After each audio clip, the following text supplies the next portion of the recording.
ভাইজান আসসালামু আলাইকুম। আসসালাম।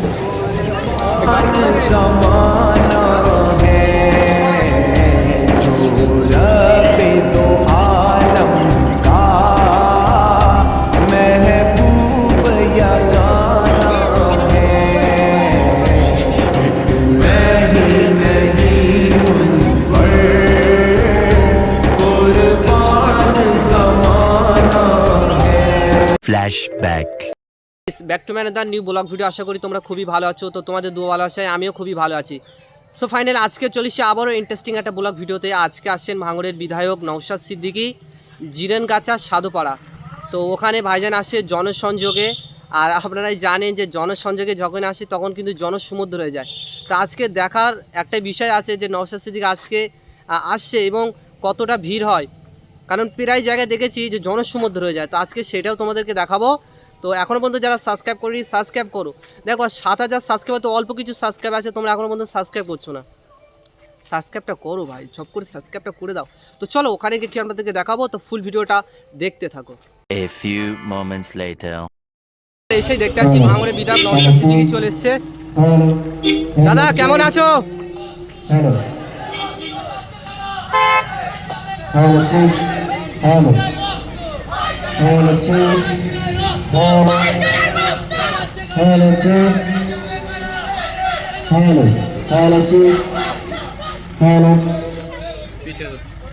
Hello check hello hello check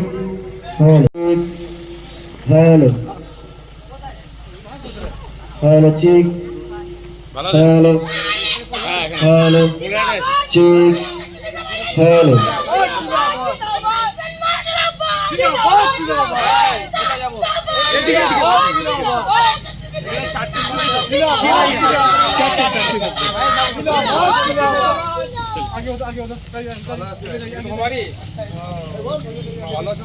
চলো চলো।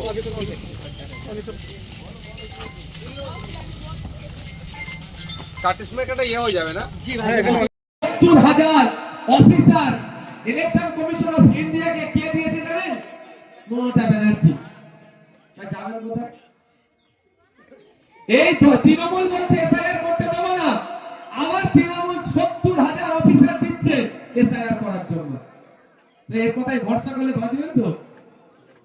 এর কথায় ভরসা করা যাবে? তাহলে আমার লড়াই আমাকে নিজের লড়াই নিজেকে লড়ে নিতে হবে। আমার লড়াই আমাকে লড়ে নিতে হবে। তাই বলবো আপনাদের যে ডকুমেন্টসের ভুল আছে সেটা ঠিক করে নেবেন। কি আছে?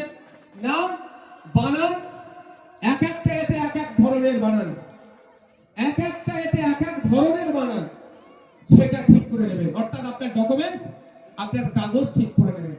আপনাদের কাকারতে বলি আচ্ছা এসআইআর নিয়ে বলছি কারো অসুবিধা হচ্ছে নাকি? আপনারা শুনতে চাইছেন তো নাকি? এসআইআরটা আতঙ্কিত তো? আপনাদের বলি আপনারা সব সময় আপনাদের মিসগাইড করা হয়েছে, আপনাদেরকে ভুল পথে পরিচালনা করা হয়েছে। তাই আজকে সময় এসেছে আমার লড়াই আমি বুঝে নেব। আমার কাগজ আছে, আমি বুক বেজিয়ে দেখিয়ে নেব, আমরা কথা বলে নেব। এবার যদি কোনো অফিসার ভুল করবে বা ইচ্ছাকৃত হবে অনিচ্ছাকৃত হবে যাই করে হোক না কেন, যদি কাউকে ডিভোটার করে দেয় তার বিরুদ্ধে আমরা আইনত লড়াই করব। আমি আপনাদেরকে একটা কথা বলি, ইতিপূর্বে ভারতবর্ষে খোঁজ নিয়ে দেখুন 13 থেকে 15 বার এসআইআর হয়েছে। কোন অক্তা হয়েছিল, আলোচনা হয়েছে? 2002 সালে লাস্ট এসআইআর পশ্চিম বাংলায় হয়েছিল, 28 লক্ষ লোকের নাম বাদ পড়েছিল। হয়েছে কারণ সেই এসআইআর রাজনীতির এসআইআর হয়নি, সেই এসআইআর নিয়ে রাজনীতি হয়নি, আমরা অনেকে জানতেই পারিনি এসআইআর হয়ে গেছে। এই এসআইআর নিয়ে রাজনীতি হচ্ছে বলে আপনাকে আমাকে আতঙ্কিত হচ্ছে।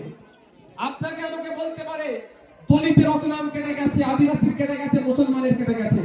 আমি একটা কথা বলবো, বুথ ধরে ধরে আমরা সমীক্ষা চালাবো, বিধানসভা ধরে ধরে আমরা সমীক্ষা চালাবো। সত্যিকারের আমার এই বুথের এই 66 নম্বর বুথের কারো বৈধ ভোটারের যদি নাম কেটে যায়, আমি বিধায়ক হিসাবে বলছি তার হয়ে আইনি লড়াই আমি বিধায়ক লড়বো। বলতে পারে নাম কেটে গেছে 100 লোকের, কিন্তু ওই 100 লোক আছে কি না এই বুথে দেখবো না। আব্দুল করিমের বলছে নাম কেটে গেছে, আব্দুল করিমের আব্বাটাকে আর তার বাড়িটা কোথায় খুঁজবো না আমি? বলতে পারছি যে সনাতন কাকার নাম কেটে গেছে, তো সনাতন কাকা এই বুথে ছিল কি ছিল না জানতে হবে না? না থেকে তুমি যদি ঢুকিয়ে রাখো সেটা তো বাতিল হবে ভাই। এইটাই আমাদের ভুল বুঝাতে পারে। লাস্ট আপনাদের একটা কথা বলি, তাহলে 2002 সালে পশ্চিম বাংলায় এসআইআর হয়েছিল, 28 লক্ষ নাম বাদ পড়েছিল। ভাবতে পেরেছেন তখন কোনো হইলাই হয়েছিল? কেউ আপনারা চিন্তিত হয়েছেন? বাপের বয়সী লোক বাপ, আপনি চিন্তিত হয়েছিলেন 2002-এ? আজকে কেন চিন্তিত হচ্ছেন?